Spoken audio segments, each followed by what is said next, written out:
30 जनवरी 1948, याद है ना उस दिन क्या हुआ था? हाय दैया मार डाला रे बहिया में कसी के सैया मारे लो कचक। जी हाँ, ये वही दिन था जब नाथूराम गोडसे ने गांधी को गोली मारा था। लेकिन आज तक कोई ये बात नहीं समझ पाया कि नाथूराम गोडसे ने गांधी को गोली मारा तो मारा क्यों था। अरे नाथूराम गोडसे को गाली देने वालों, पहले ये बात तो जान लो कि आखिर किताबों में ये बात क्यों नहीं बताया जाता कि नाथूराम गोडसे ने गांधी को गोली मारा तो मारा क्यों था।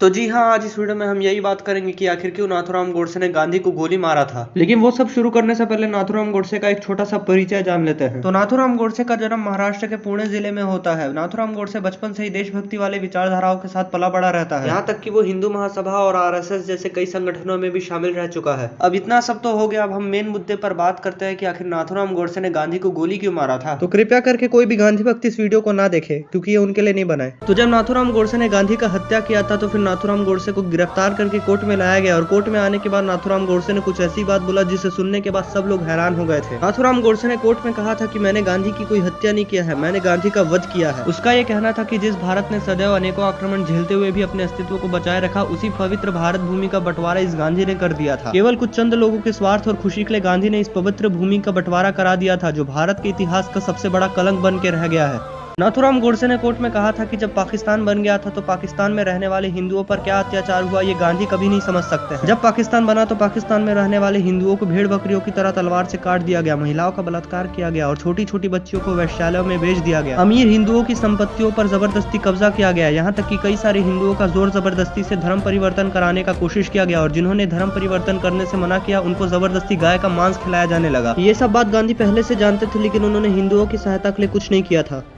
जब पाकिस्तान से हिंदू प्रताड़ित होते हुए जब भारत आए थे तो उल्टा गांधी ने उन हिंदुओं को वापस पाकिस्तान जाने को कहा था। जब 1946 और 47 में मुस्लिम लीग के द्वारा पूरे देश भर में दंगे कराए गए थे तो उल्टा गांधी ने उन दंगों के लिए हिंदुओं को दोष दिया था। गांधी ने हमेशा अपनी अहिंसावादी नीति के नाम पर सहनशील हिंदुओं को कुचलने का कोशिश किया था। इसलिए मैं ये सिद्ध करके दिखाना चाहता था कि यदि हिंदू अपनी सहनशीलता त्याग दे तो वो क्या से क्या कर सकता है। स्वयं भगवद गीता में भी ये कहा गया है कि यदि राष्ट्र और धर्म की रक्षा के लिए हिंसा का रास्ता भी अपनाना पड़े तो वो हिंसा गलत नहीं है, इसलिए मैंने ये सब किया। मैं जानता हूँ कि भारत की स्वतंत्रता में गांधी जी का महत्वपूर्ण योगदान था, इसलिए मैंने गांधी जी को मारने से पहले उनका पैर छूकर आशीर्वाद लिया था। परंतु गांधी की गलत नीतियों का परिणाम देश को और देश की आने वाली पीढ़ियों को भुगतना पड़ता, इसलिए मैंने गांधी का वध किया था। मैं जानता हूँ कि देश की आने वाली पीढ़ियां मुझे गाली देगी, मुझसे नफरत करेगी, बस मुझे गांधी की हत्या के लिए याद रखा जाएगा। मैंने जो किया उसके लिए मैं अवश्य मरूंगा, परंतु देश अमर हो जाएगा, इसलिए मुझे मरना स्वीकार है। बस मेरी एक आखिरी इच्छा यही है कि जब तक भारत फिर से अखंड भारत नहीं बन जाता तब तक कोई भी मेरी अस्थियों को गंगा नदी में विसर्जित नहीं करेगा।